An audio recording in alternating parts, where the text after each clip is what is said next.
All right, folks, I'm going to take some time here to take us through the book of Habakkuk because I believe that it's quite possible that a sign greater than 9:23:17 may be upon us or getting ready to happen.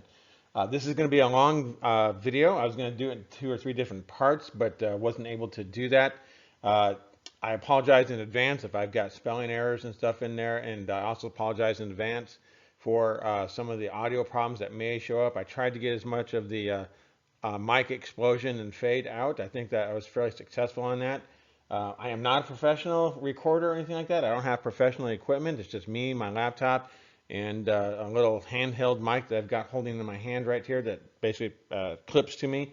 So if you just bear with me, I'm going to tell you right off the bat, if you've got the attention span of a sitcom, this is going to be hard for you. If you're very wealthy, this is going to be hard for you. Okay? If you're looking to go through your retirement with ease and comfort and stuff like that, this is going to be hard for you because it's going to sort of kind of reveal our thinking and the fallacies that we've got and the way we think about the future and the way we think about our Christian walk and so forth. And it's a challenge for all of us. And this has really been a challenge for me. I mean, I live in the United States and I live in a fairly affluent area. And I have found this to be a challenge for me. I need to be asking myself, what do I need to be doing? What's the application for me? But this vision that we are going to look at in Habakkuk, it's going to be very academic. It's not going to be flashy or anything. And we're going to go through it. We're going to break it down. And they're going to look at our world and our current context right now. The presentation is about 140 minutes. I'm sorry, it's about an hour and 40 minutes long. If you got a mind to go through and watch the whole thing all the way through, that'd be great. If it's too hard for you, then just break it up in the sections. I welcome your comments. I would appreciate it if you would actually keep your comments polite. And if you find this to be helpful, please share it. I mean, this is a very, very important vision, and you're going to understand why when we look into Habakkuk. So I'm sorry, I'm going to be kind of dry. It's going to be more almost like a classroom, but you will sense some emotion in this as we get on. So again, thank you for those who would be watching. Thank you.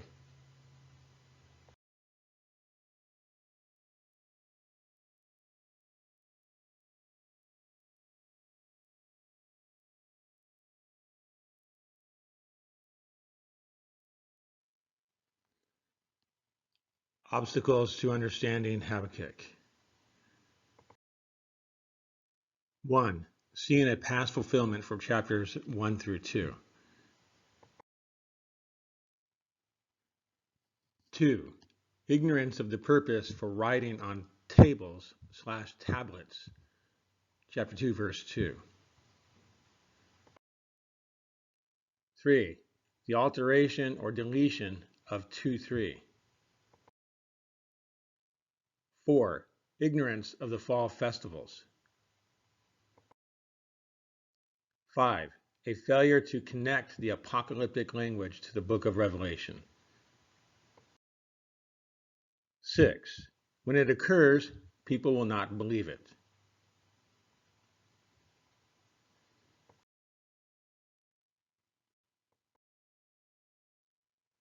Seeing a past fulfillment for chapters 1 through 2.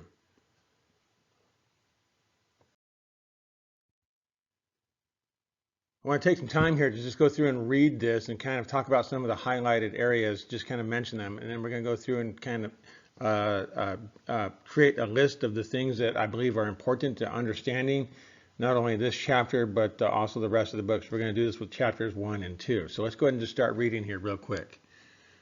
Chapter 1, the burden which Habakkuk the prophet did see. O Lord, how long shall I cry, and thou wilt not hear? Even cry out unto thee of violence, and thou wilt not save. The issue here is specifically with regard to violence. Why dost thou show me iniquity, and cause me to behold grievance? For spoiling and violence are before me. All right, so it's not just violence. Now we actually have spoiling taking place. Spoiling is taking possessions that do not belong to you. It's basically it's kind of like the collective act of stealing done during warfare. For spoiling and violence are before me.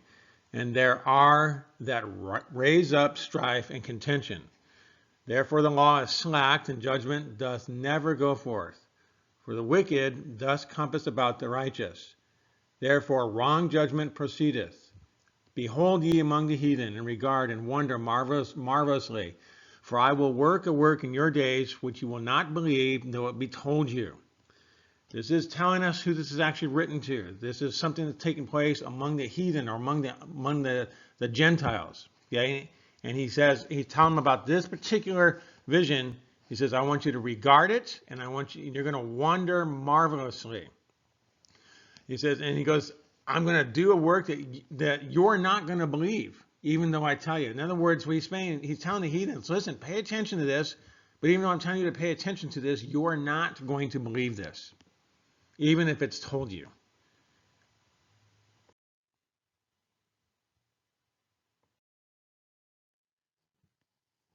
For lo, I raise up the Chaldeans.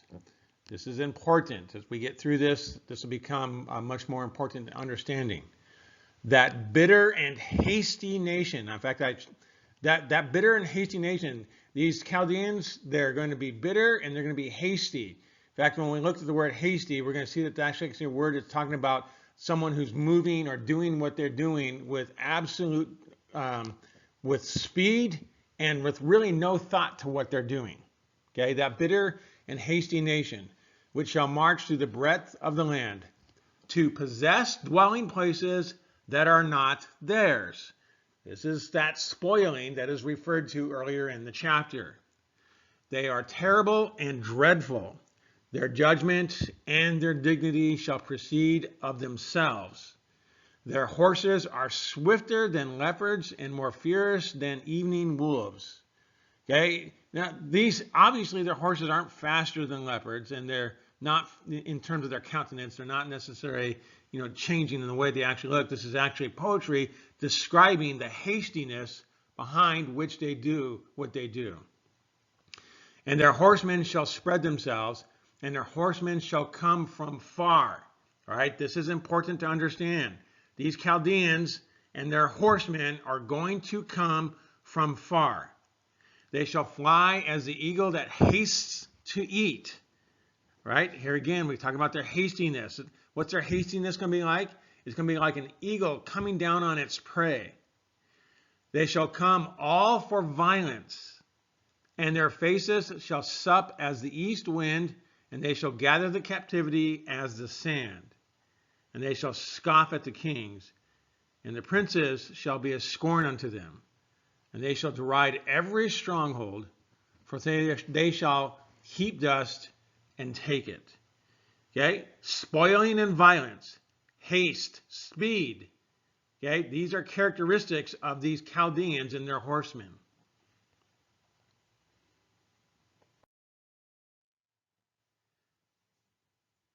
Then shall his mind change, and he shall pass over and offend, imputing this his power unto his God.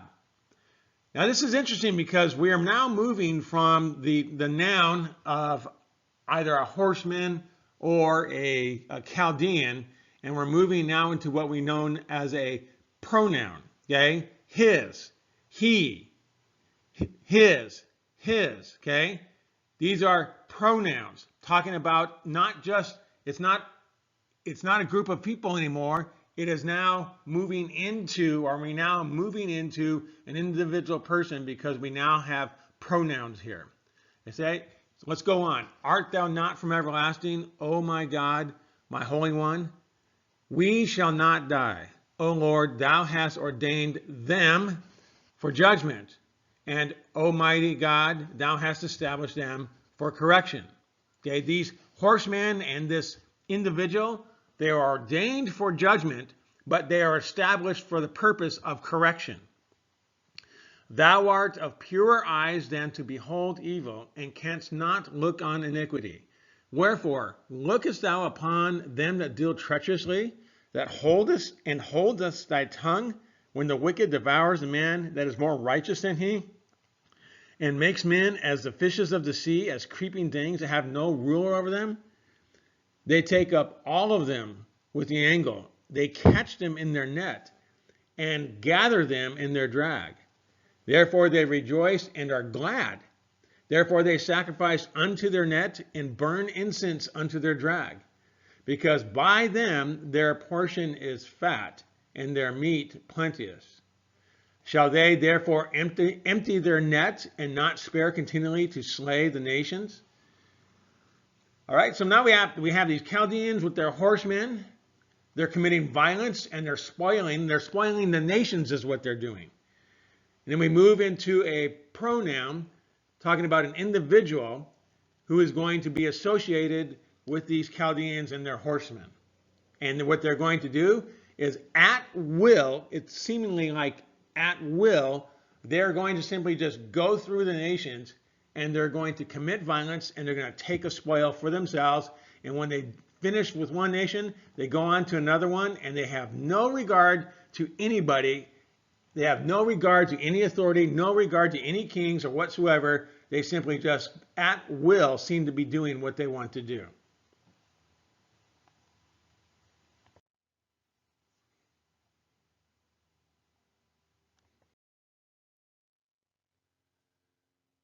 So let's continue. We go into chapter 2. In fact, a little bit of an error at the beginning to say that chapters 1 through 2, which is going to be through part of 2 when we talk about how people will take chapter 1 and 2 and make it to a past application.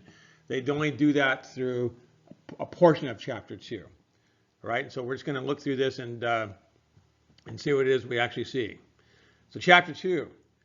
After Habakkuk saw the violence and the spoiling and the complete disregard for justice and how the Lord seems to just be closing his eye, turning a blind eye to it all, allowing these individuals together with this person to go from nation to nation and execute their spoil and their violence upon people and have no regard for justice or equity. Okay.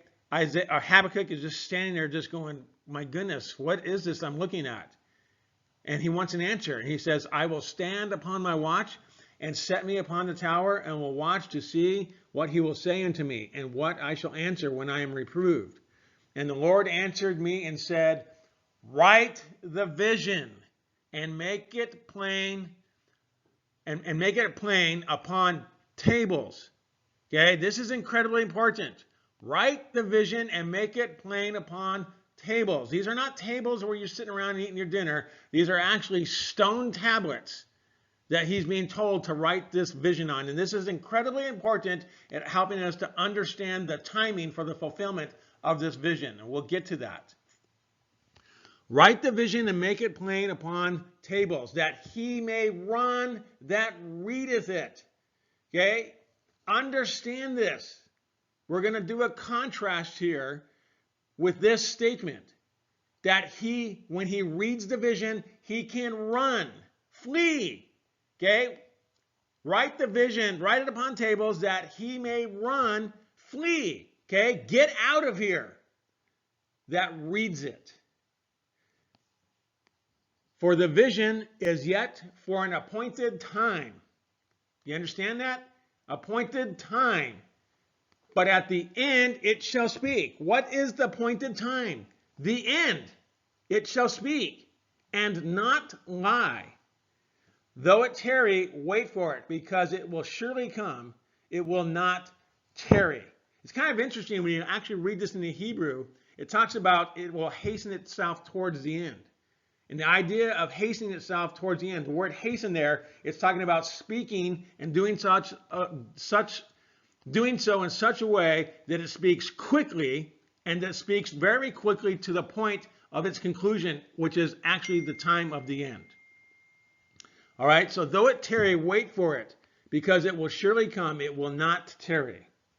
Behold, his soul which is lifted up is not upright in him. Here we are, back to that pronoun again. His, him. But the just shall live by his faith. If you know anything about salvation history, you know the importance that that particular statement made in the Reformation. And we're going to see that statement referenced later on in the book of Hebrews. It's going to help us to understand the timing of the fulfillment of this book. Yea, also, because he transgressed by wine, okay, there's that pronoun again. He is a proud man, neither keepeth at home, who enlarges his desire as hell, and is as death, and cannot be satisfied, but gathereth unto him, all nations, and heapeth unto him all people.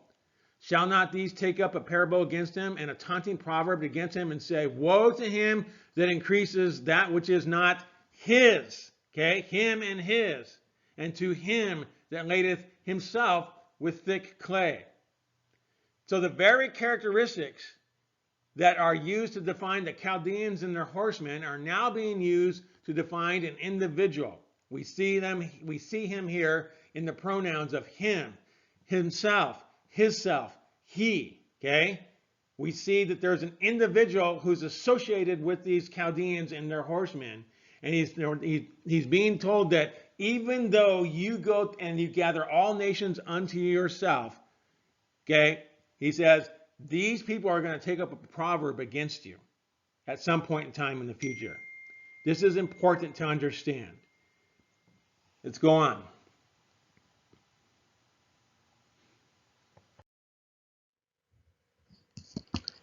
Shall they not rise up suddenly that shall bite thee, and awake that shall vex thee, and thou shalt be booties unto them?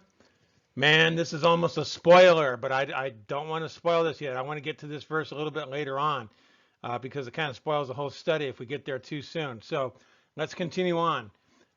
Verse 8, because thou hast spoiled many nations, all the remnant of the people shall spoil thee, because of men's blood, and for the violence of the land, of the city, and of all that dwell therein.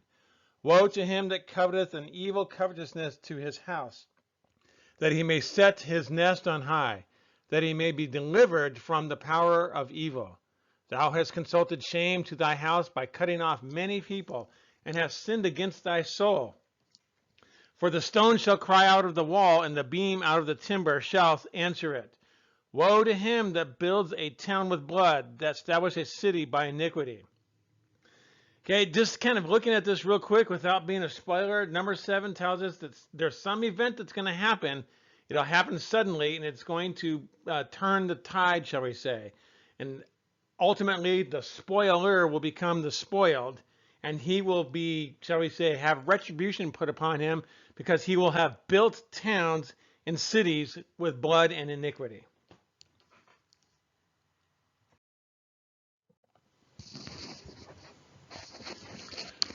All right, so what have we learned from chapter 1? Well, first of all, the vision is for the nations. Number 2, even when told, the heathen will not believe it. Number 3, the Chaldeans are going to play a major part. Number 4, they, that is the Chaldeans, are going to be bitter, hasty, and come for violence. For whatever reason, they're going to be very bitter, and they're going to be ready to do what they want to do, and they're going to do it with violence. Number 5, they are going to possess homes that are not theirs. Number 6, they will be fast, terrifying, and from faraway places. Number 7, a singular figure is introduced. Number 8, they literally scoop up the nations like sand and take their spoil like fish gathered into one spot.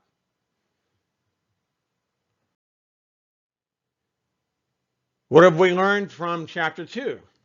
The vision was to be written plainly. 10, it was to be written on tablets, that is, tablets of stone. 11, the person who reads it is to run. 12, it is intended to speak at the time of the end. 13, when it speaks, it will not delay in its fulfillment. 14, the just are going to have to live by faith. 15, the individual of the pronoun engages in the same activities of the Chaldeans and their horsemen. 16, a sudden turn of events occurs, inflicting a mortal wound, and the spoiler starts to become the spoiled. 17, the guilty parties will have built towns and cities through bloodshed.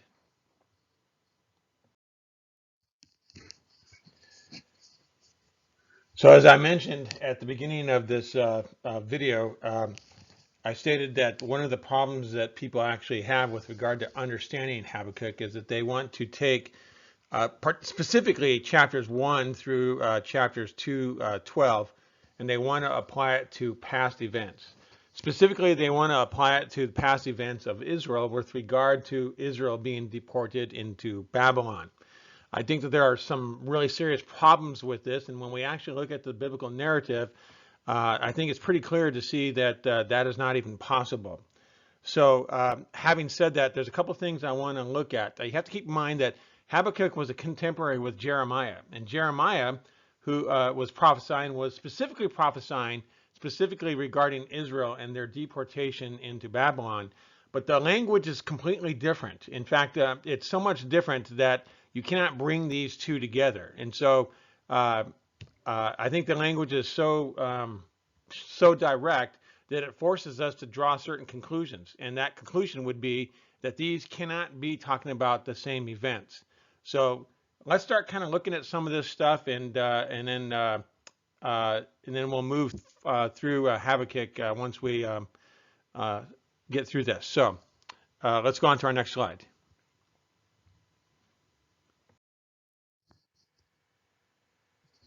Okay, just a little bit of background right here. I'm not going to get into all the details regarding Jeremiah, but I just want to talk about some relevant information. 2 Kings chapter 20 specifically tells us that Hezekiah had allowed the Babylonians to see his wealth. And if you actually read the chapter, Isaiah the prophet actually goes and talks to Hezekiah and tells him, you shouldn't have done that. And then he goes on to explain as because of what you did, he tells him that not only is all your house and your wealth and everything associated with it going to be deported into Babylon, the nation itself is going to be deported into Babylon. So there's sort of a kind of like an underlying reason here as to why. There were other reasons as well, but this was sort of kind of like the main reason for why this was going to happen.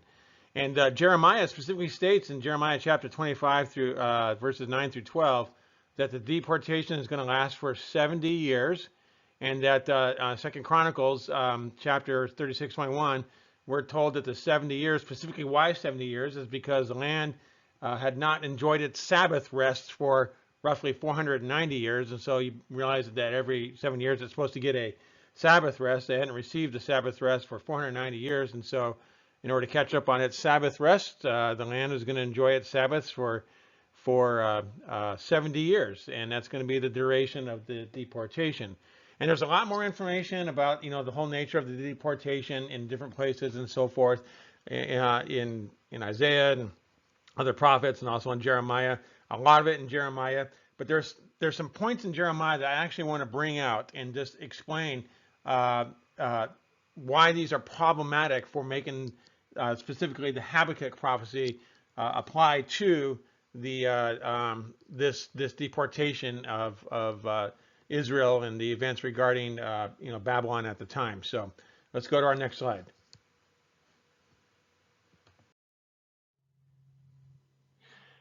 So I would encourage you to read Jeremiah 27, 1 through 11, but for the sake of time, I'm just going to do the last couple of verses of this particular section.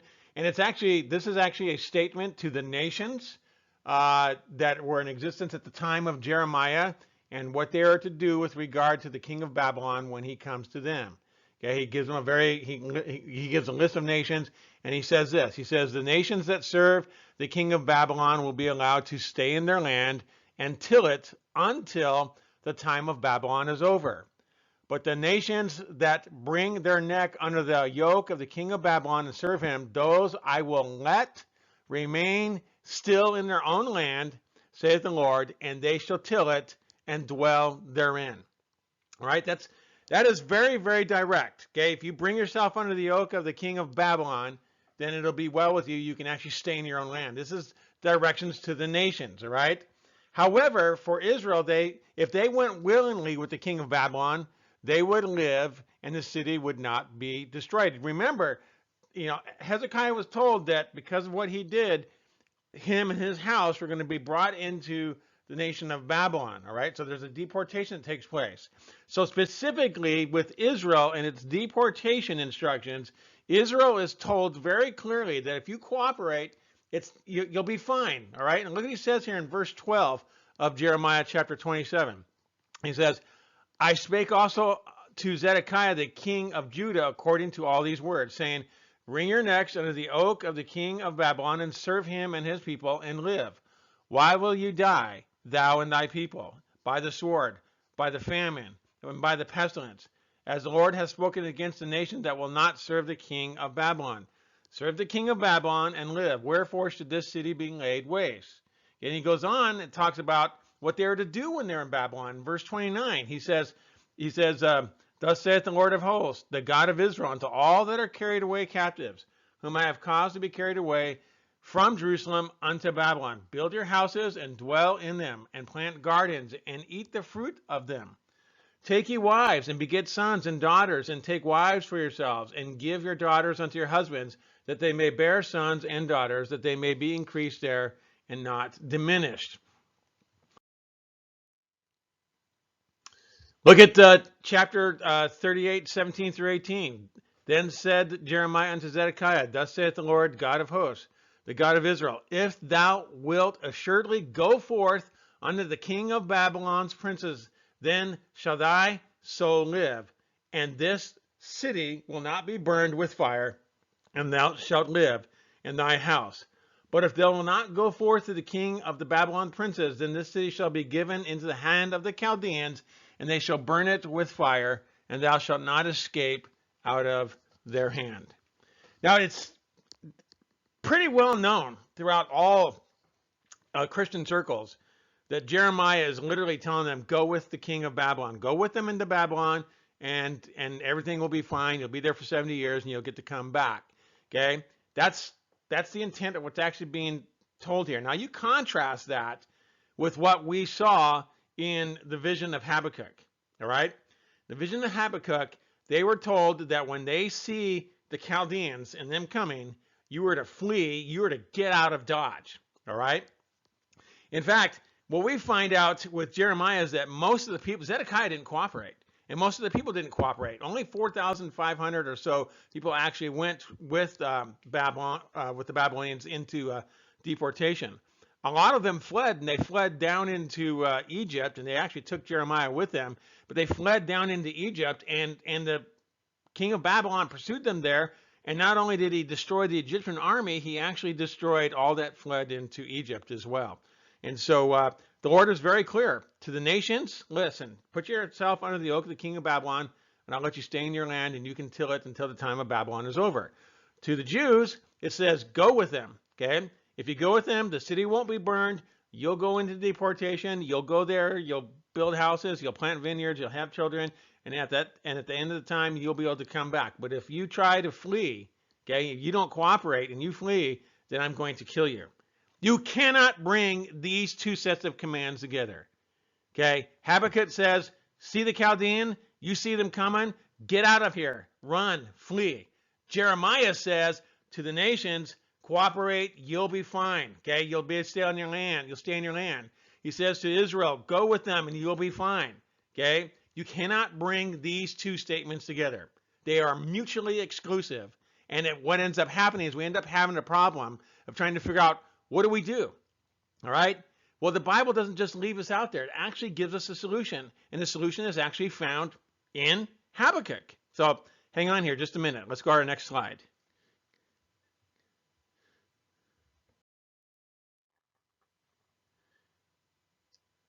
This is how we make it work. Habakkuk 2, verse 3. Regarding Habakkuk and his vision, it says this, for the vision is yet for an appointed time, but at the end it shall speak and not lie. This is how you fix the conflict. Jeremiah is prophesying for the Jewish people who are to be doing what they're supposed to be doing during the time of Jeremiah's lifetime, the first Babylonian deportation, okay, or shall we say, the Babylonian deportation. Habakkuk, a contemporary of Jeremiah, prophesying nearly at the same time, who has a different set of commandments that says, run and get out of there. Okay? We reconcile the difference here. Habakkuk says, that his vision is for the appointed time, okay? But at the end it shall speak and not lie. That is how we decide how this works. We don't have two commandments for the same group of people who are contradictory, okay? That's not how it works. Habakkuk is making it incredibly clear that what he's talking about is a time that is at the time of the end. The appointed time of the end is what it is.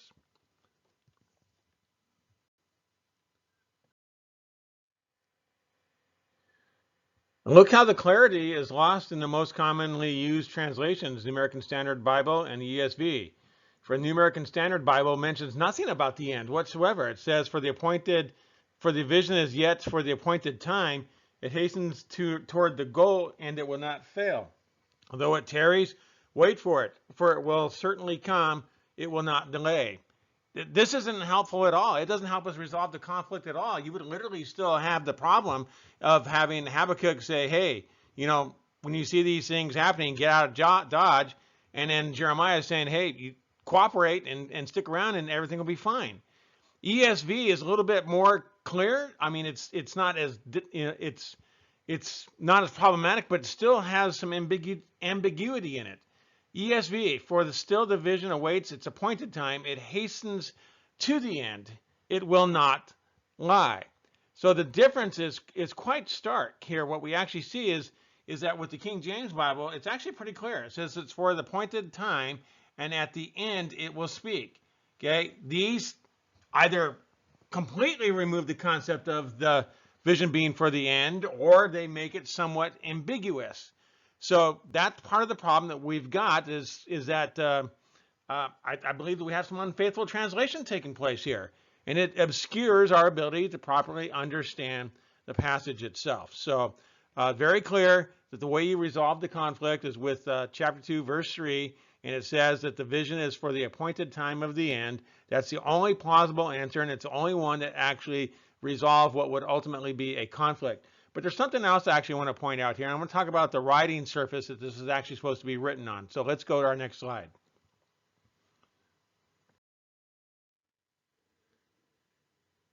Write the vision and make it plain upon tables, that he may run that readeth it.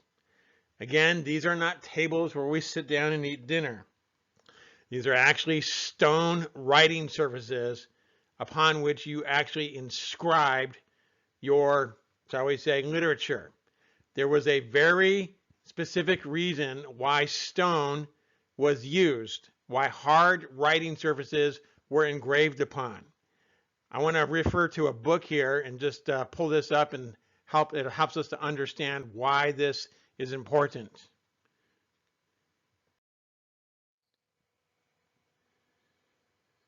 Consider this statement from Abraham Bloch.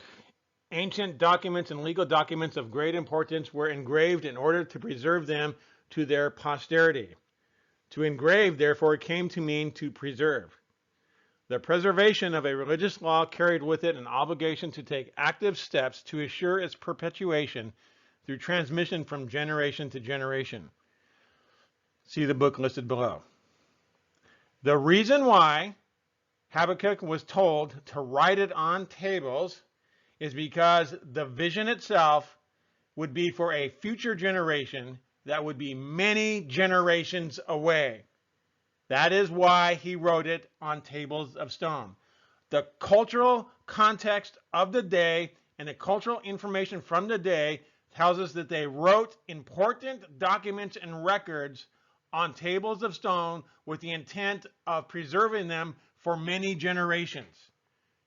The implication is clear. This book, Habakkuk, was written with the intent of appealing to, or basically informing a future generation that would be many generations away, so that when the time came, they would be able to read it and run.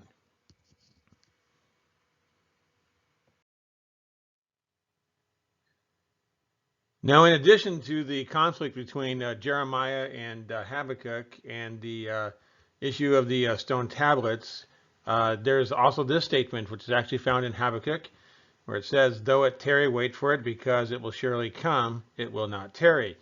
Behold, his soul, which is lifted up, is not upright in him, but the just shall live by his faith.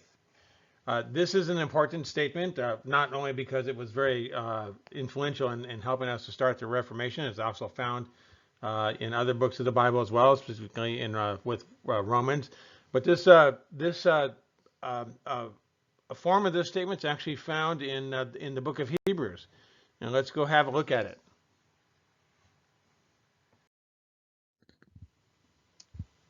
And let's consider this passage, Hebrews 10.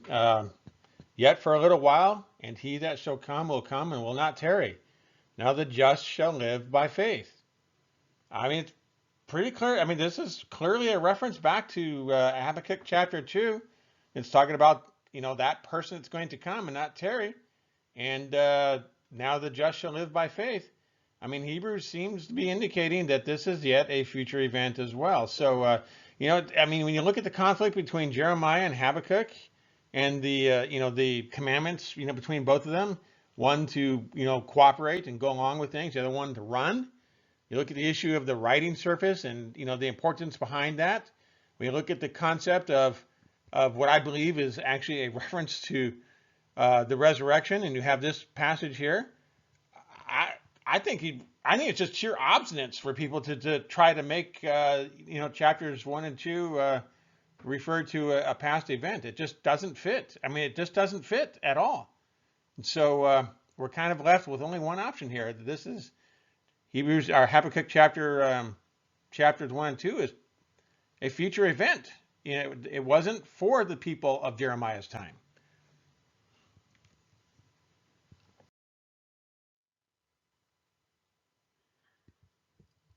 So we read this statement here, shall they not rise up suddenly that shall bite thee, and awake that shall vex thee, and thou shalt be booties unto them. All of a sudden, where everything is going along swimmingly, those who are associated with this group and with this man are getting rich, and they're collecting spoil, and their appetite's growing, and they're taking possessions that don't belong to them, and they seem to be unstoppable. All of a sudden, out of nowhere, those who could bite rise up and bite. They deal a mortal wound. They awake, and they shall vex. That word awake, that's very important. They will awake, and they shall vex. The word vex there, it means to cause to worry. And thou shalt be booties unto them. I think that the language here is pretty clear. That when at the point where it's least expected, an event takes place where the tides begin to turn. A mortal wound is dealt, and those who awake vex him. I don't see how this can be anything else but the resurrection itself. Now that has a lot of other implications we might get into a bit later on, but I think that this is very clearly talking about the resurrection itself.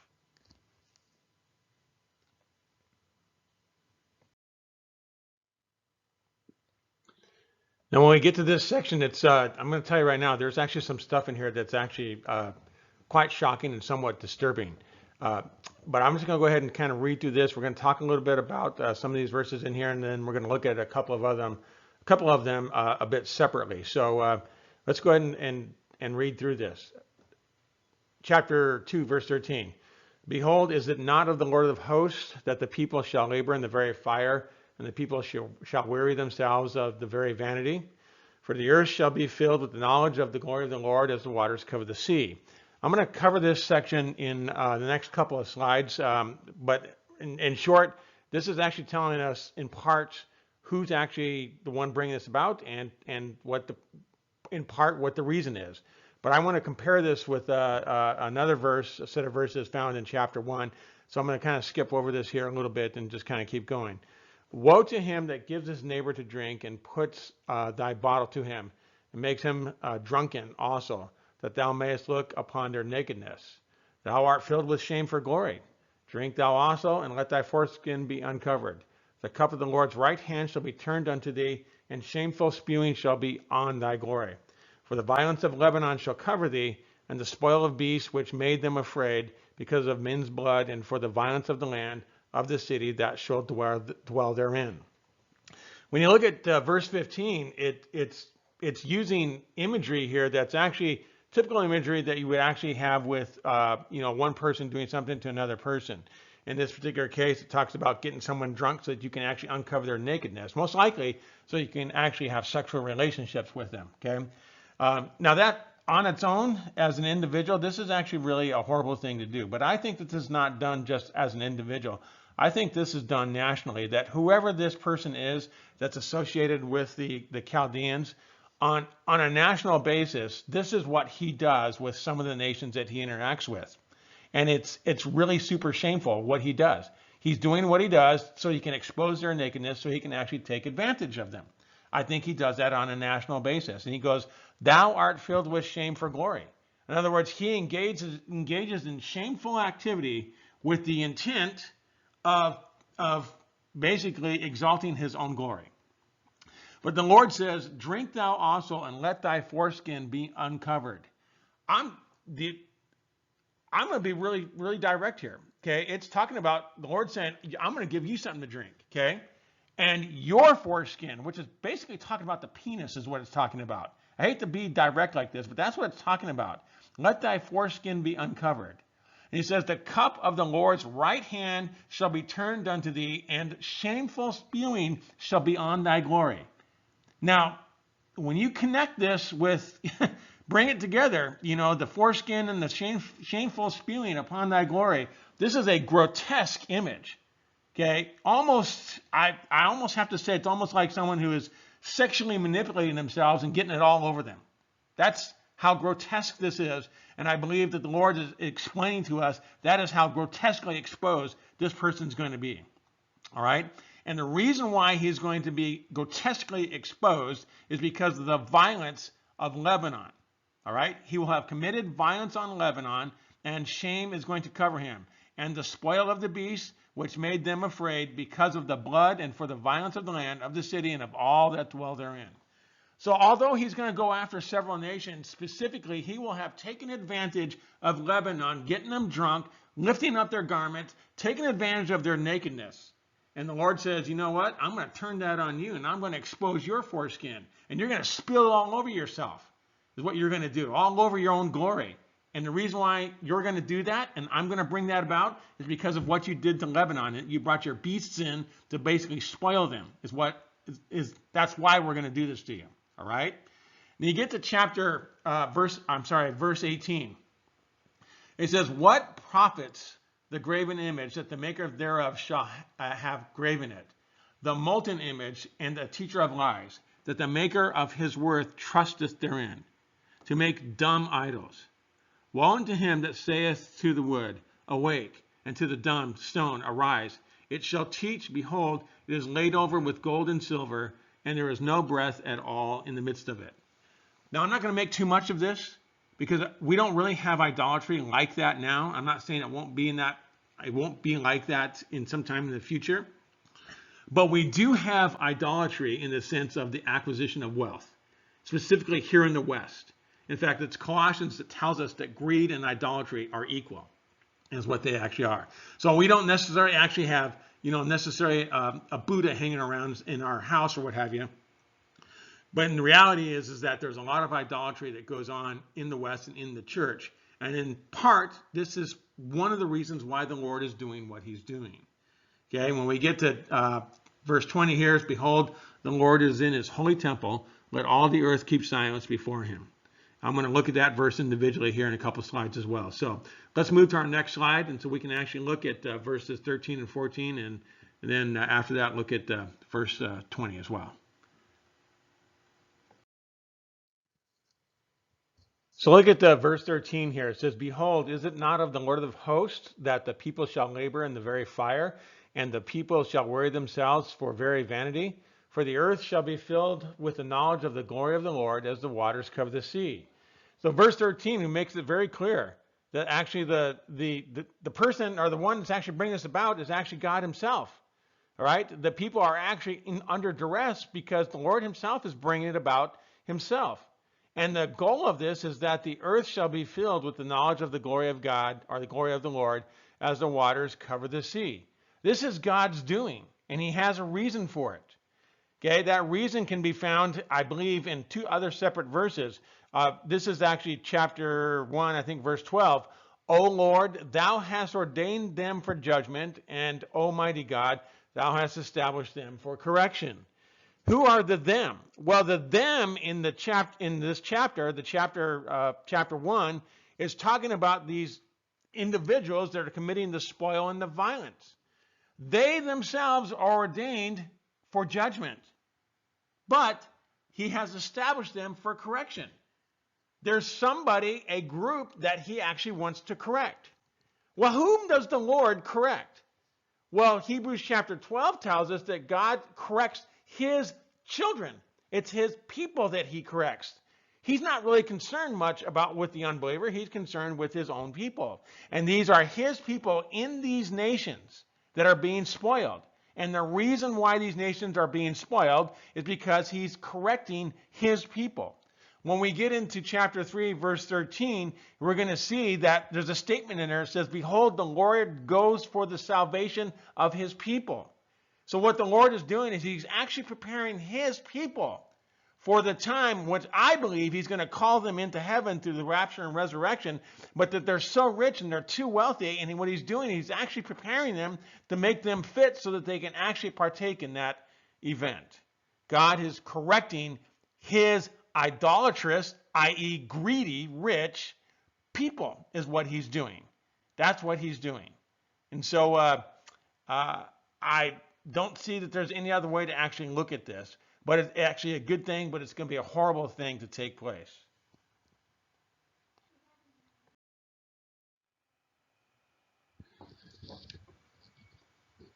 This particular verse is very helpful in yet again pointing us to a future fulfillment.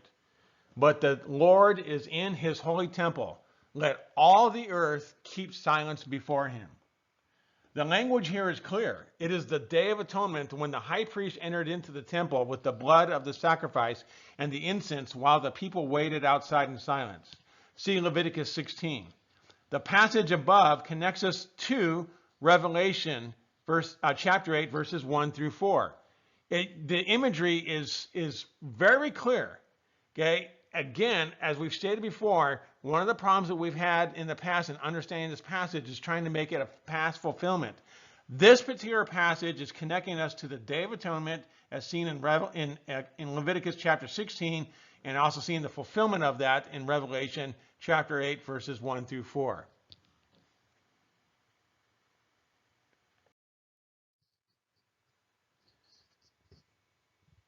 A prayer of Habakkuk, the prophet, upon Shigionoth. O Lord, I have heard thy speech and was afraid. O Lord, revive thy work in the midst of the years. In the midst of the years, make known. In wrath, remember mercy. This is telling how horrible this is going to be. God came from Teman, and the Holy One from Mount Paran. Selah. His glory covered the heavens, and the earth was full of his praise. And his brightness was as the light. He had horns coming out of his hand. This is referring to national powers. Before him went the pestilence, and burning coals went forth at his feet. He stood and measured the earth. He beheld and drove asunder the nations, and the everlasting mountains were scattered. Again, these are nations. The perpetual hills did bow. Again, these are nations. His ways are everlasting. I saw the tents of Cushan. This is East Africa, basically, is what this would actually be. In affliction. And the curtains of the land of Midian. This is West Arabian Peninsula. Did tremble. Okay? This is a terrible event that he's actually seen.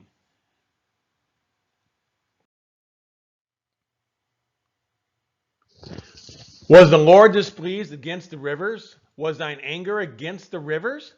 Was thy wrath against the sea, that thou didst ride upon thine horses and thy chariots of salvation? I believe this is a connection to Revelation 6. Thy bow was made quite naked according to the oaths of the tribe, even thy word. Okay? The bow that he's picking up is actually his word. Selah, thou didst cleave the earth with rivers. The mountains saw thee, and they trembled. The overflowing of the water passed. The deep uttered his voice and lifted up his hands upon high. This is a reference, I believe, to past judgment. But then he's looking back at past judgment and he's comparing it to the future judgment.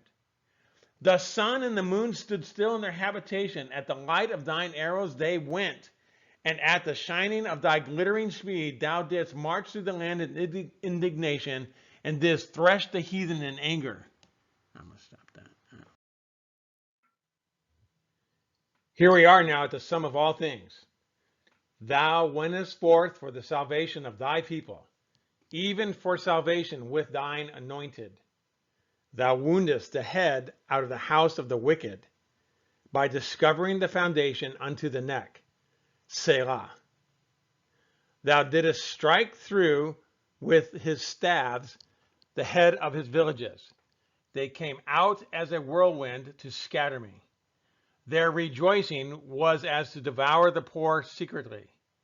Thou didst walk through the sea with thine horses, through the heap of the great waters. When I heard, my belly trembled, my lips quivered at the voice. Rottenness entered into my bones, and I trembled in myself, that I might rest in the day of trouble. When he cometh up unto the people, he will invade them with his troops. Although the fig tree shall not blossom, neither shall fruit be in the vines, the labor of the olive shall fail, and the fields shall yield no meat. The flock shall be cut off from the fold, and there shall be no herd in the stalls. Yet I will rejoice in the Lord. I will joy in the God of my salvation.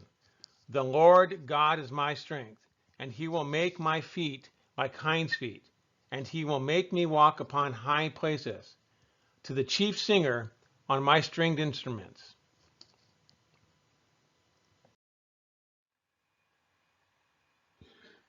So as I start to draw this to a close, I'm going to take a few minutes here to do something that I think is going to be helpful in helping us in our modern time here. But before we do that, just consider, with everything that we've actually seen in the book of Habakkuk, with the statement that God's the one that's behind this. He's the one that's actually doing what's taking place, and he has a purpose in doing it. And the purpose is that he's there preparing his people, getting ready to go for the salvation of his people. He's doing what he's doing to correct. All right, and God only corrects his people. He doesn't, he'll judge the nations, he'll judge the unbeliever, but he corrects his people, and he establishes certain individuals with that purpose in mind. He did it with Nebuchadnezzar, he did it with others to correct the nation of Israel, and the Lord does the same thing with us. He uses national figures and events in our lives with the intent of correcting us so that he can make us fit for the kingdom. All right, so God is behind all of this. He's behind all of this. Second thing we need to keep in mind that this is not a past fulfillment. There is no way possible that this could be a past fulfillment. To be honest with you, I think it would be an unfaithful expositor of the word for anyone to come out and say this is a past fulfillment, because there's no way possible you could connect what is commanded here in Habakkuk and what is commanded in Jeremiah and somehow or another make them be meant for the same people. It's just not possible. In addition to that, we see apocalyptic language in here that takes us clearly to the book of Revelation. Okay, we see that there. It's there. It's not possible to ignore that. And what are we seeing in addition to this? We're seeing a vile person stand up. That's actually something that we actually see in the book of Daniel as well. We see an individual together with his quote unquote his Chaldeans going about spoiling the nations, and that God's intent in all of this is for the correction of his people. Right? And so as we see this person do these things, he's engaged in some activity that's described in really vile terms, and that at some point in time, the tide's going to be turned against him. And I believe that point in time is going to be connected with the resurrection. So the Lord's going to do this. It's going to happen. Okay, it's going to happen, and it was future to Jeremiah. It was future to Habakkuk. It was not a contemporary event that was going to happen in their time, and it was not going to happen during the Babylonian captivity back in 606 BC. So let's just keep that in mind. I do want to take some time to look at current political events and see if we might start seeing a possible fit. Now, people, I have to say, this really bothers me, especially when you hear this from people who are supposed to be teachers of the word and so forth, that somehow or another, Bible prophecy does not really have application to us in our day-to-day living. Well, this passage does. I mean, this whole book does. This book says when you see these things happening, run. You have to be able to discern them. This commandment would not make any sense if somehow or another Bible prophecy was just something that just is there and we don't know about it until after it happens. This passage says when you see this happening, you need to pack up and run, and maybe not even pack up. You might just need to run.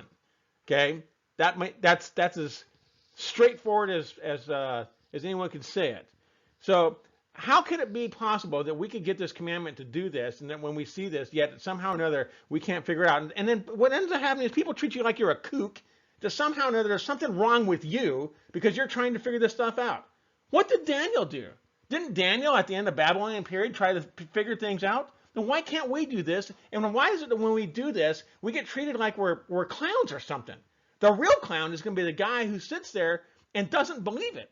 And all of a sudden he sees it coming his way, and like a fire coming through a canyon, he's going to try to pack all his stuff up and run, and he's getting himself caught in it. All right? So we need to look at this, and we need to learn to develop basically a theology of running, because that's what this passage says needs to happen should this happen in our time. And I believe it's going to happen in our time. In fact, I think that we're on the verge of actually seeing this. And with that statement made, I want to move on to our next slide.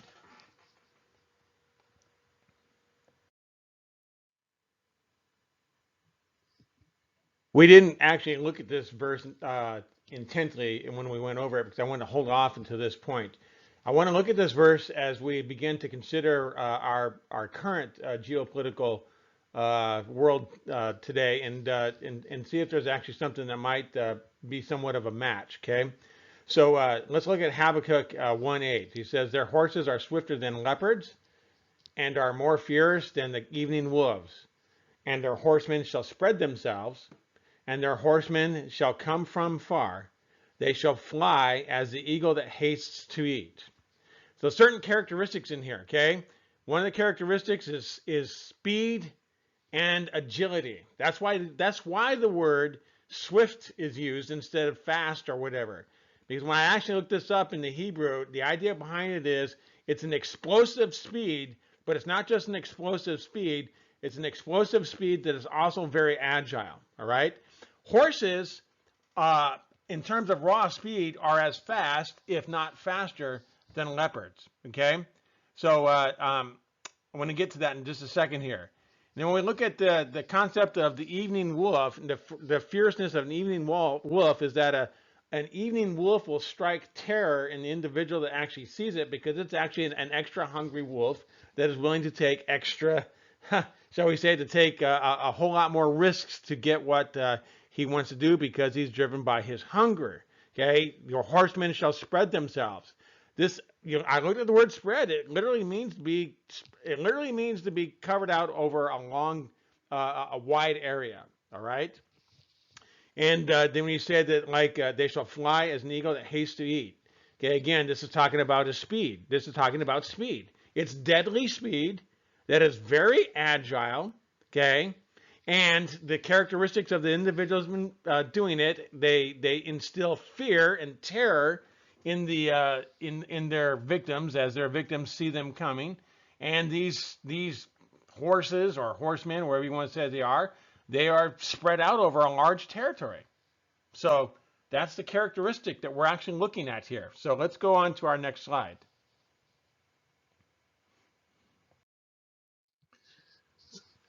I decided to do this. I did something, that I don't normally do. I actually went online and found videos and watched leopards and watched some documentaries on them, did some reading on them. And one of the things that I did not realize is that the leopard is, it's one of the three largest of the large cats: the lion, the tiger, and the leopard. And the leopard is not very fast in terms of actually his top end speed, but he has an explosive speed in that he can actually hunt down and kill a cheetah. And they actually have a video of that. But what is also interesting to find out is that the leopard does not use the same hunting tactic every single time. In other words, with each hunt, he uses a different tactic. And what I found fascinating is to see that the leopard can hunt on land, he can hunt in water, and he can also hunt in trees. And there's actually a video out there of a leopard actually running through the trees, okay, up in the treetops after monkeys, and he literally chases down and catches a monkey. Okay, the leopard, according to the articles I read, is the smartest of the big three cats. Okay, so the picture of the leopard is explosive speed with deadly force, who is incredibly agile and is incredibly adaptable and uses different tactics with each hunt.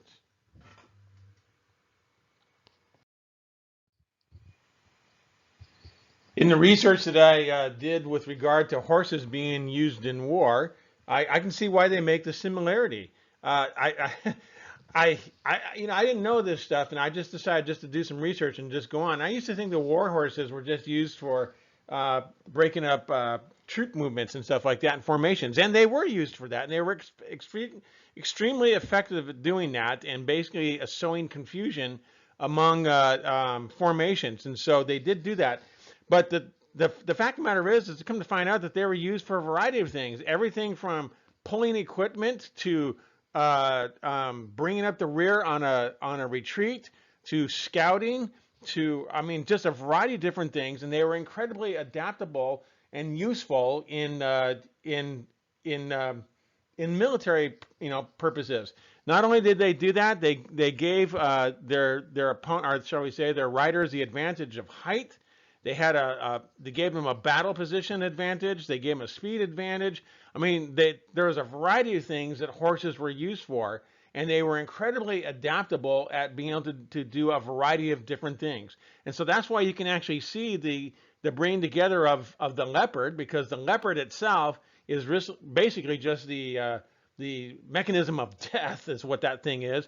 But the horse itself is talking about, how the leopard and the horse are used as is the imagery here in terms of how these Chaldeans are going to function in battle. All right, so yeah, let's just go on to our next slide here.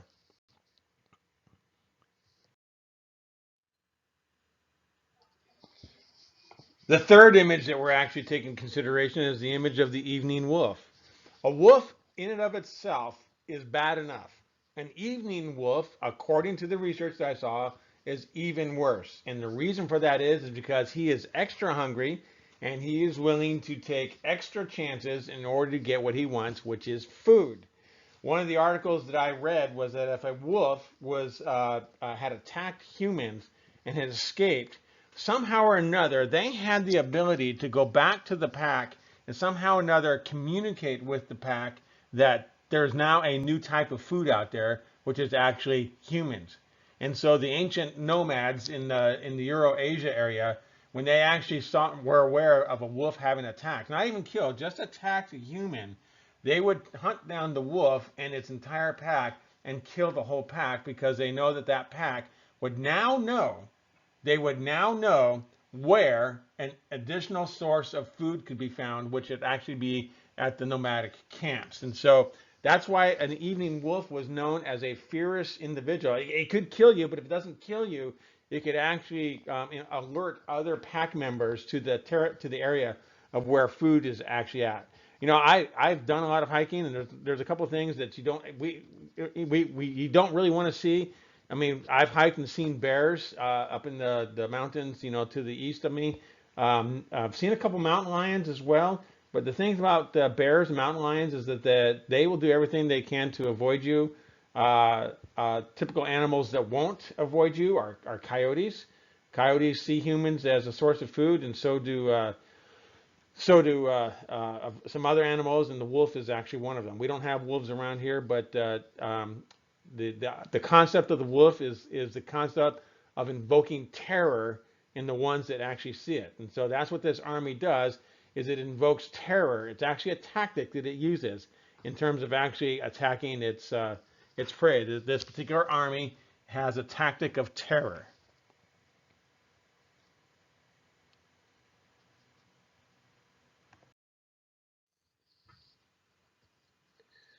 And finally, in our basically our third illustration for this type of army is that uh, it actually our fourth illustration. It's like an eagle. Not only does it have speed, it has the ability to attack and overpower prey that is many times larger than itself. Some of the images that I actually ran across is those that prey could be anywhere from a small bear to a wolf to a mountain lion. I mean, to this, like you see this deer right here. It's obviously much bigger than this eagle, and but the eagle is capable of taking on prey that is much larger than itself, and it does so with incredible speed.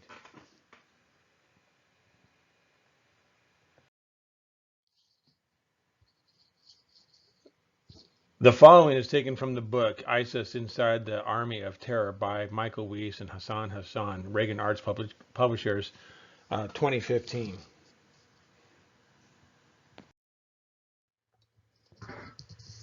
As we get started, I want to state that I've actually been a student of the Middle East for quite some time, even before I was a believer, which I became a believer in high school back in 1979 at age 17. I'm 57 now, so I've been a believer for about 40 years.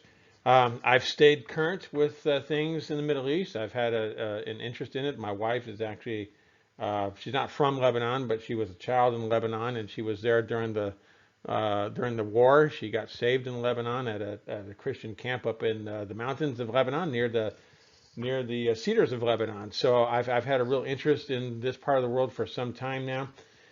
So let's just kind of get into this. We want to talk specifically about, we're going to be looking at parts of Turkey, Syria, and Iraq. But we're going to start off with Syria. The map of the Middle East, as you see it right now, did not exist until after World War I. This is the map that's the result of the breakup of the Ottoman and the Safavid Empire, the Islamic empires basically, after World War I, and the current boundaries we see with these states were set then. Syria has essentially been a country that's been under the rule of one family, the Assad family. Hafiz Assad has died in 2000, and his son Bashar Assad, who took over and is currently the struggling surviving president of the country of Syria. A little bit of history: Syria was heavily involved in both of the wars against Israel, and in being heavily involved, they were uh, probably the most affected because they were essentially militarily they were left somewhat destitute after both of those wars. In fact, in 1976, the Muslim Brotherhood decided to start an Islamist revolt, and it was eventually put down by Hafez Assad, but there were some concessions that were actually made. uh, uh, the Syrian army was not very strong to really act strong enough to actually put down this revolt and be able to react to any threats that might be made by its neighbors. And so what the Syrians did was that they incorporated a new policy wherein they would actually bring in proxy armies from around the Middle East with the intent of sort of kind of like Islamifying the Basque, or not the Basque, but the Ba'ath Party. Assad and specifically Hussein were both Baathists. In fact, also so was Gaddafi. They were Baathists. And you got to kind of think of them kind of like Islamic communists is what they were. They were basically Islamic only in name, but they were communist in the way that they ran things. Well, the Muslim Brotherhood didn't like that, and so they started to form the rebellion, which they wanted to do across the Middle East in Syria, and Syria eventually put that down, but what they decided to do was to sort of Islamify the Ba'ath movement. And they brought all these proxy armies in from different places, and they began to fight their wars with these proxy armies. And one of the countries that they eventually invaded and overcame was the country of Lebanon. So that took place in the early 80s. And so the very concept of bringing in foreign fighters from different places with the intent of establishing a pseudo-Islamic state was first adopted by the Syrians with Hafez Assad. Um, Now Assad died back in in 2000, and his son took over. And then shortly after his son took over, as you and I will all remember, those of us living here in the United States, and on September 11th, 2001, our country was attacked by Islamists, Sunni Islamists, under the name of Al Qaeda, and with the events of the World Trade Center and so forth, and what happened with the Pentagon and also up in Philadelphia. So from that point on, the United States began to be a little more militarily involved in that part of the world. And of course, you know that we actually went into Afghanistan and we actually went to Iraq, and we went there with the intent of toppling the sort of this kind of like this Islamist movement that was actually taking place. And we went after Saddam Hussein. Now, Hussein, being smart, at least smart enough, realized that he could not take on the United States directly. And so what he did is that he recognized that he would get a quick defeat. He adopted something that Assad had done, and he actually brought Islamists in from around the region with the intent of being able to win basically defeat the occupation. In other words, wear down the bigger opponent with a more protracted long-term war where you would use a variety of different tactics and attack your opponent and weaken him politically. Now, in his efforts to do that, Hussein had decided to have a moment, and he realized that he too, like Assad, needed to become more Islamic-like, and so he began to form an Islamist movement within his Ba'ath regime, and his intent was is that he would go into hiding, bring in all these jihadists from around, Sunni jihadists from around the region, and they would actually help him fight this proxy war. And then after the Americans left, or the Westerners left, he would continue his proxy war against his neighboring states. Well, things didn't work out the way he intended because, unfortunately for him, the United States actually found him and had him. He was eventually executed. But the Islamists were still there. Okay, they were still there, and so that kind of left a void with these Islamists, and there was sort of like a power struggle that took place for a short period of time.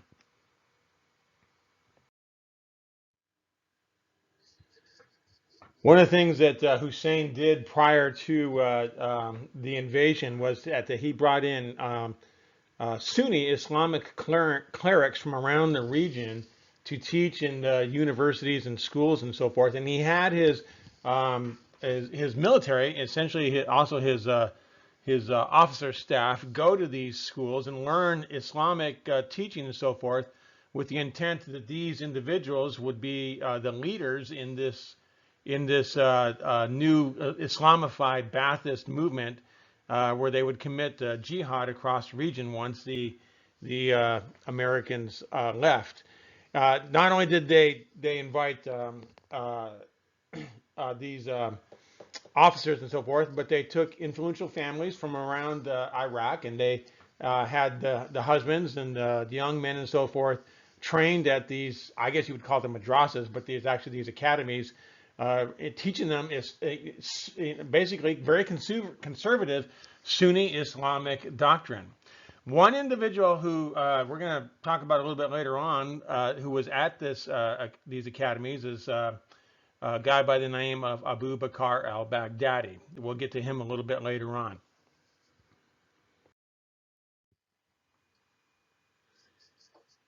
During the time of the war, a lot of individuals were captured, jihadists, potential jihadists, young men were rounded up from these schools and so forth, uh, soldiers, officers, and what have you, and they were taken to these POW camps where they were guarded, and they were given food, and they were given housing, and they were protected from the Shias who might want to actually kill them.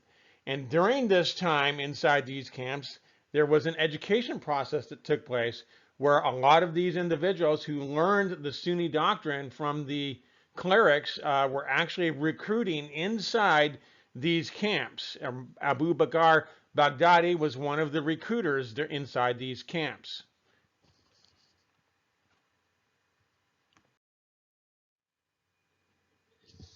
As you see from this basically slide, which basically reflects things in the year 2007, We can see that Al Qaeda is essentially the most prominent Sunni terrorist organization that's actually inside Iraq. And when the Americans left, Al Qaeda began to take over Iraq. And as these individuals who were working inside these jails, they were sprung, they were freed, and they went forward to go ahead and exercise or execute the plan that they had been conditioned for or basically trained for a number of years.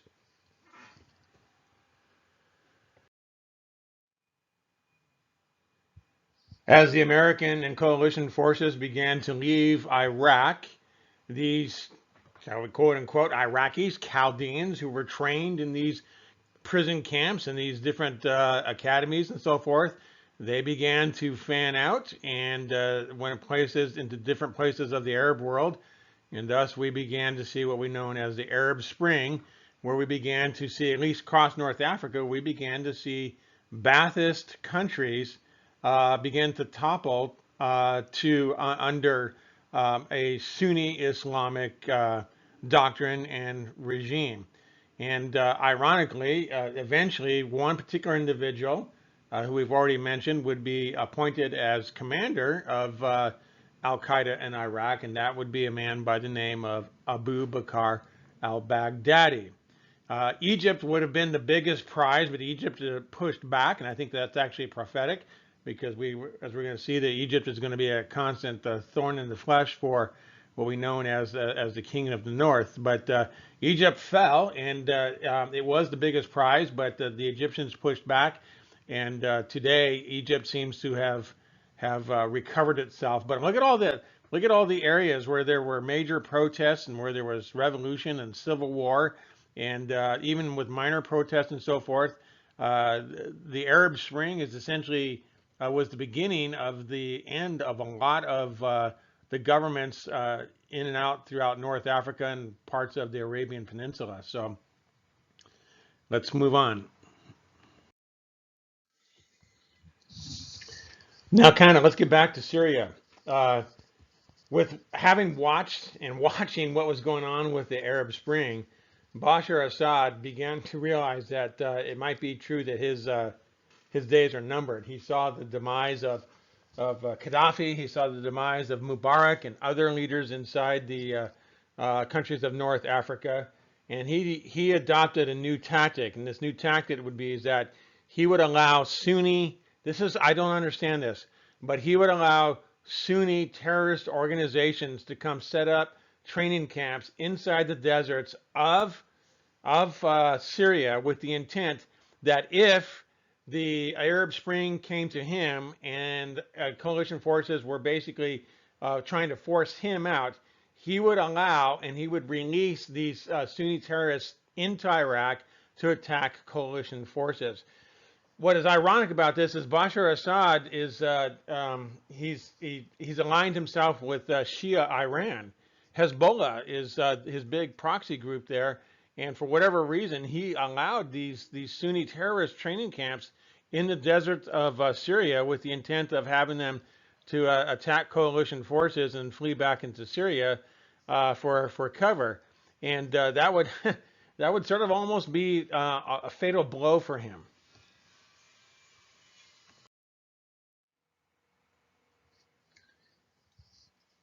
At the same time, meanwhile, in Iraq, the lieutenant or the commander of Al Qaeda in Iraq, Abu Bakr al Baghdadi, began to enjoy great success in conquering and taking territory for this jihadist movement.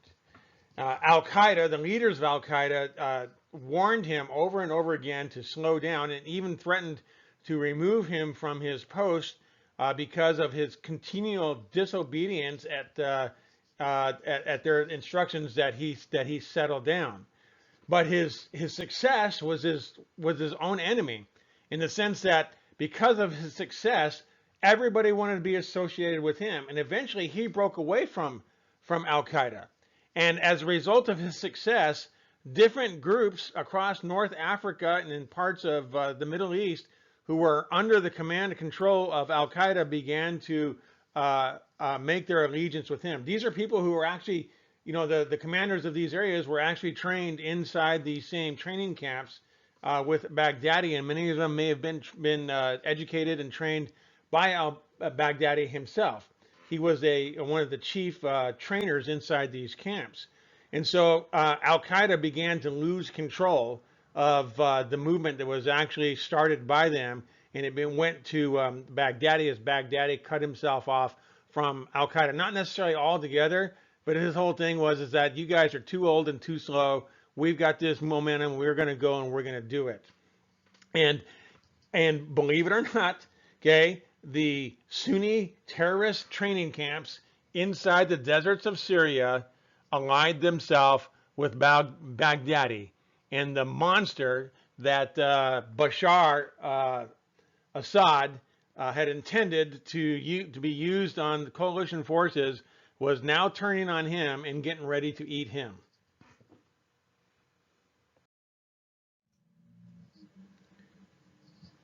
Baghdadi's success uh, won him the support of Islamic groups all across North Africa and Central Africa, across the Middle East, into East Asia and Southeast Asia. Okay, he had dozens upon dozens upon dozens of Islamic terrorist groups that were at one point in time being trained and financed by Al Qaeda were now pledging allegiance and support to him. Groups that at some point in time weren't even connected with each other were now coming under the fold of Baghdadi. The question is that this is a hard question to answer. The question is once Al Qaeda broke uh, from Baghdadi, and Baghdadi renamed his organization the Islamic State of Iraq and Syria. They changed it from that to the Levant, and then they moved it on to something else because it just kept growing and growing and growing. And people from all over the world, from the United States, from Russia, from Europe, from parts of Asia, people who weren't even part of Islamic countries were coming in and being willing to be trained and sent to different areas in the what was hoping to be the new caliphate, with the intent of actually waging jihad in these areas. Essentially, his horsemen were spread abroad. He trained them, and he was giving them the finances to do it, and he was supporting them, and they were supporting him. And as a result, his horsemen were being spread abroad, and they were using tactics that were developed that were unique to the areas where each group was at.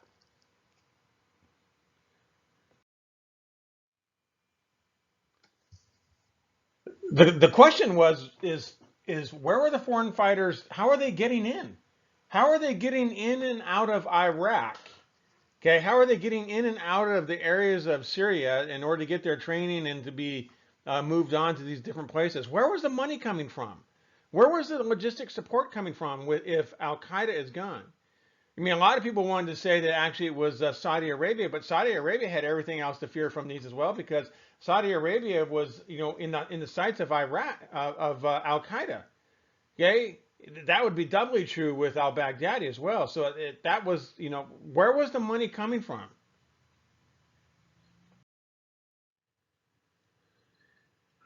In 1994, a local soccer player in Istanbul decided to run for mayor.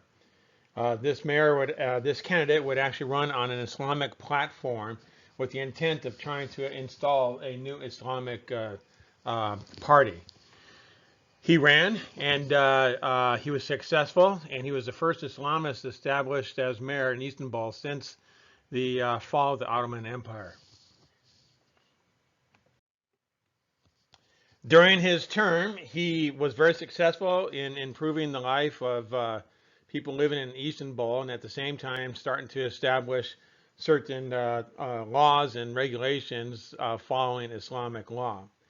However, because of his commitment to Islam, he was eventually jailed, and he was barred from running in public office anymore. And so he went to jail for 4 months, and he supposedly was barred from running from public office. But there would be a change made in the Constitution that would once again allow him to run. And he actually, instead of running as mayor in 2001, he actually ran as Prime Minister for Turkey, and he won. It was during this time that he established what is known as his Justice and Freedom Party, and he began to institute economic reforms. His background was in economics and in administration, and that was very helpful in helping to establish economic reforms, wherein the standard of living for people living in Turkey increased exponentially, and they were now starting to become a first-class economic power. During this time, he began to increase his Islamism, shall I say, in at least in government, and began to fire or even imprison certain government officials, in some cases even for life, as a result of his grab for power in Islam.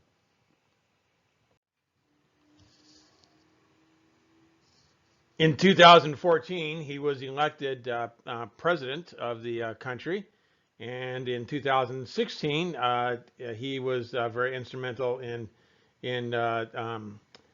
overthrowing what was supposed to be a coup against him. He decided that once again to try to change the Constitution, and he got that effected in 2017, where he could be president for life. And as a result of that, he began to fire, imprison, and even make go away different political figures and government people by the thousands. Many of them went to prison, many of them were executed, and his control on Turkey was starting to tighten. He began to have problems with economic issues, but he had a snap election and he won in that election, and he is now president for life in Turkey. This person is none other than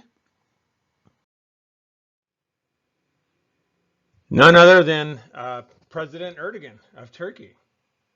That's our guy right there. Now, here's what's interesting. Erdogan, he's kind of changed the dynamics of Turkey. One of the things about Turkey is it's actually a NATO country, and it was a dependent country. In other words, it was dependent on the armed forces and services and even equipment of other countries. But that is no longer the case. They're now producing their own military equipment. They're becoming militarily uh, independent, producing their own tanks, aircraft, ships, and they're actually even able to contract services where they could actually build military equipment for other countries as well. He's increased the standard of living in Turkey. He has done a lot of work in terms of actually increasing the infrastructure, and the economy of Turkey has grown underneath him, although it's had some problems here recently. And he has traveled widely and made economic ties and diplomatic ties with countries all over the region. And so, but in addition to that, he has made no bones whatsoever about reviving the Ottoman Empire. In fact, that's his intent. His intent is to revive the entire Ottoman Empire, bring it under an Islamic fold, and then from there expand its reach. That is his intent. But what is interesting about Erdogan is that when ISIS began to collapse under the coalition forces that were actually coming against it, captured ISIS fighters were revealing that Turkey was the conduit through which ISIS fighters came in, and it was also the conduit through which captured Iraq and Syrian oil was actually passed through, and money was being funneled through them. In addition to that, ISIS fighters that were wounded in battle were actually treated in Turkey. And essentially, Turkey basically took over the financial and logistic role that Al-Qaeda had with regard to ISIS. And ISIS essentially became Turkey's proxy army. And there's no bones about that whatsoever. There are multiple news accounts testifying to this, and multiple cases where ISIS fighters are actually confirming this information, that Turkey is ISIS, and ISIS is Turkey. Turkey is kind of interesting, as every now and then they'll stage some sort of terrorist attack inside Turkey and make it look like it's actually ISIS that did it. That's part of the deception. But it is well known and well documented and well established that Turkey has taken over the role of being, shall we say, the financier and logistic support for ISIS.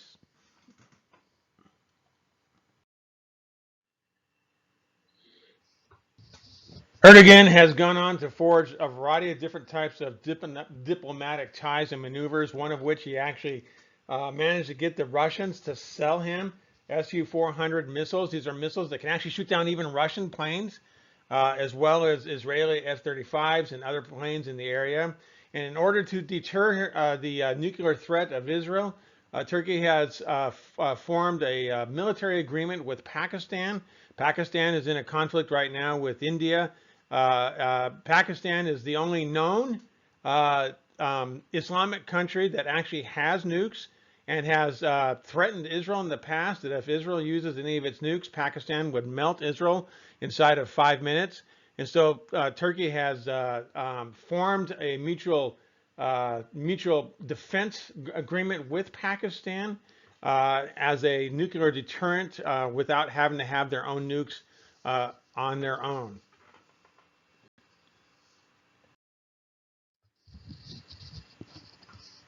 In addition to forming these alliances and so forth, Turkey is actively engaged in trying to unite the Islamic world against Israel with the intent of actually wiping Israel off of the map. In fact, you look at this map, you compare that to the ISIS map and the different localities where ISIS is at, you're going to find a lot of similarities between these countries. And so it is quite evident that Erdogan has a very strong desire for not only the revival of the Islamic Empire, or the Ottoman Empire that is, but he wants to create a united Islamic front, both economically, militarily, diplomatically, politically, against Israel, with the intent of actually wiping Israel off of the map. In fact, one of the things that's kind of interesting is both Iran and Turkey have made this statement that the person who actually is successful in eliminating Israel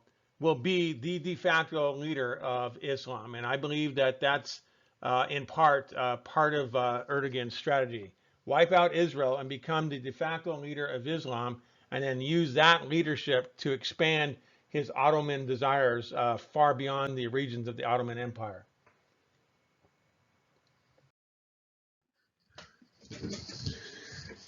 So, where are we at? Well, over the last number of years, couple of years, Turkey's wanted to create a buffer zone, supposedly to protect themselves from Kurdish terrorists trying to establish their own homeland in Syria and parts of Turkey as well. Okay, but ironically, it just happens to be that this buffer zone happens to be a place where a lot of the ISIS terrorists were actually held, who had been captured, them and their families and so forth, as many as 70 to 80,000 of them when you take their families into consideration. So, and Turkey's been trying to work this out for a couple of years, but they've not been able to get it done. And so finally, they just decided to move. Our president made the decision to pull us out of Syria. It was his campaign promise. He's going to keep his campaign promise.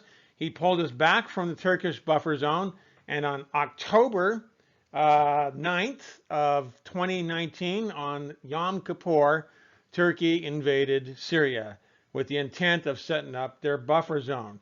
And ironically, it just happened to be that on September 18th, as this was actually starting to become realized, ISIS was reactivated.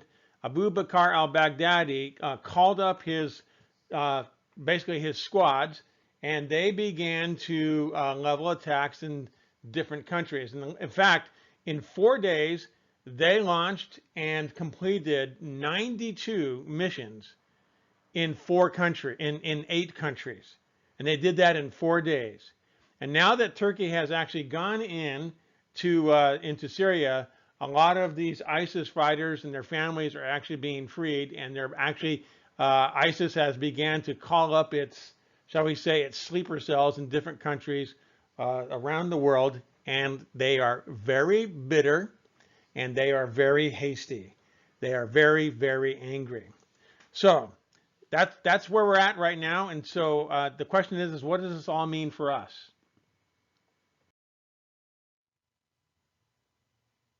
Well, have a look at this. This shows the basically the buffer zone that was once occupied by Kurds who had lived here under Syrian control for decades and even generations. And then all of a sudden, Erdogan wants to set up this buffer zone, which he's now actually set up. It's about 200 miles long and about 20 miles wide. And he's going to build cities in areas where there has been no population or no cities whatsoever. And he's going to repatriate some 1 million refugees. Look at this. He's going to build 140 villages, 10 districts. He's going to bring 1 million refugees. These are Arabic refugees, not Kurdish refugees, is what's going to happen here. What does it say? Woe to him that builds a city with blood.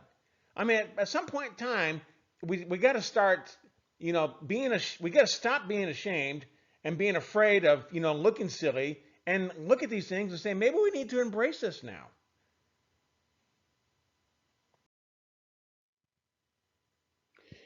In addition to the creation of these buffer zones and the building of cities and so forth in these areas, uh, during the time in which I actually made this video, I started making this about 5 days ago. And in the midst of doing this, and during that time, the country of Lebanon has thrown off its government. Lebanon has no government right now. They're literally a sitting duck for somebody to come in and actually take advantage of them. I mean, come on, folks. Let's start waking up and looking at things.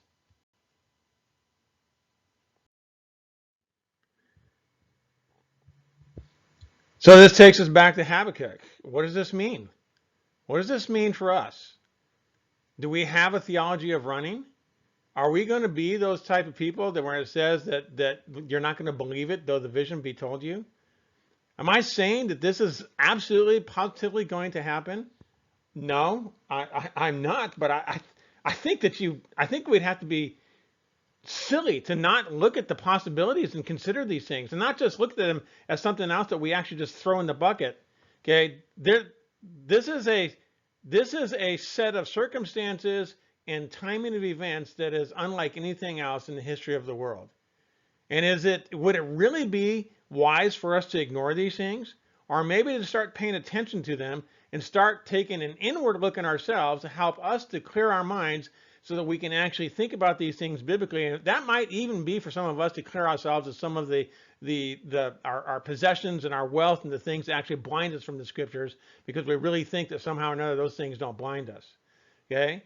The whole intent of this is for us to actually look at the book of Habakkuk, look at the world that it was written in, look at for who it was intended, look for what it actually says, look at our world and see if we can see a fit. And this isn't I'm not trying to take a square and shove it in a round hole.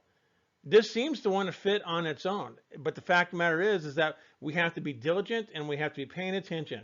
Yes, the whole thing could blow up. I want you to say that in your head, that Brad Hurst said, yes, the whole thing can blow up. Okay?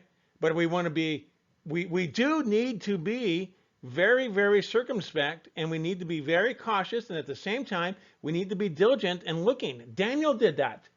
Why can't we do it? Especially when we're told that's something we should be doing. I hope you have found this study helpful. Please leave your comments, leave respectful comments in the comment section. I'm sorry this is such a long video. I was going to try to split it into two, but I just felt like it was better just to put it all in one video. Anyway, have a good day, and thank you for any comments that you might have. Thank you.